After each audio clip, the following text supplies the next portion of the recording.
1941 жыл 22 iyun. Эртең мененки саат 4-тө Советтер Союзунун аймагына фашисттик Германия басырып киргени жөнүндөгү суук кабарды радио аркылуу Юрий Левитан бүткүл өлкөгө угузду.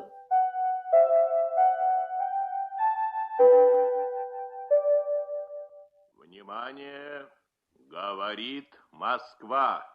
Передаем важное правительственное сообщение. Граждане и гражданки Советского Союза, сегодня в 4 часа утра, без всякого объявления войны, германские вооруженные силы атаковали границы Советского Союза. Фашисттер 3 багытта Москва, Ленинград жана Киев шаарларын карай өтө мыкты куралданган дивизиясы менен бастырып кирди. Июндун 22-синен 23-үнө караган түнү эле 1200 самолет талкаланып, 3,5 миллион советтик адамдар туткунга алынды. Душмандын кысымында Киев 71 күн, Одесса 72 күн, Севастополь 250 күн туруштук берип салгылашкан. Ал эми Ленинград душманды өткөрбөй 900 күн блокадада турган.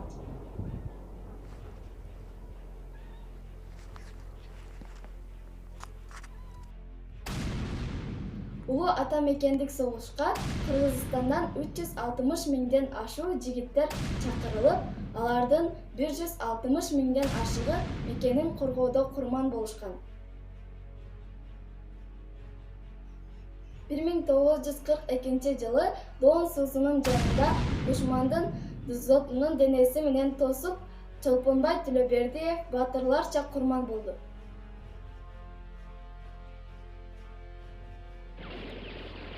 Ал эми Москванын жанындагы Дубосеково айылында Панфилов жетекчилик кылган. 28 батыр акыркы күчү калганча душман менен согушту.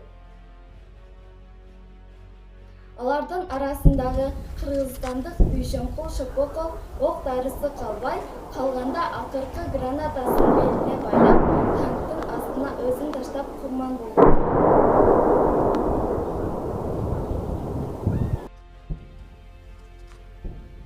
Булардан башка дагы көптөгөн кыргызстандык аскерлер эрдик көрсөтүшкөн. Атап айтсак, Асанов, Үсөнбеков, Ананев, Мусклянцов, Коёнкозов, Бегелдинов жана башкалар.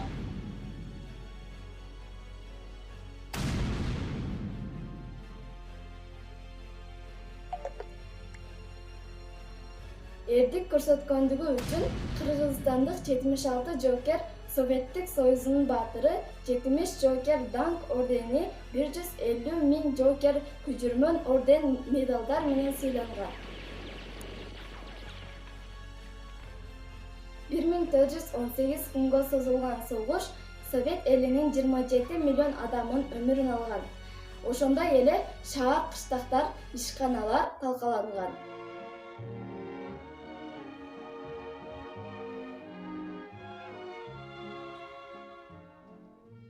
Бул апат согушка менин бабам Абдиев Усман да 17 жашында аттанып, Украина фронтунда 1943 жылга чейин согушкан. Алган жаратынан улам мекенине кайтып, колхоздо согушка эгин жөнөтүү иштеринде иштеген. Көрсөткөн эдиктери үчүн орден медалдар менен сыйланган. Жаштарга үлгү көрсөткөн бабам 90 жашка чыгып дүйнөдөн кайтты. Siz bizge тынчтык zaman алып келгенсиз. Siz дайыма өлбөс полктун катарындасыз. Жеңиш майрамыңыздар менен.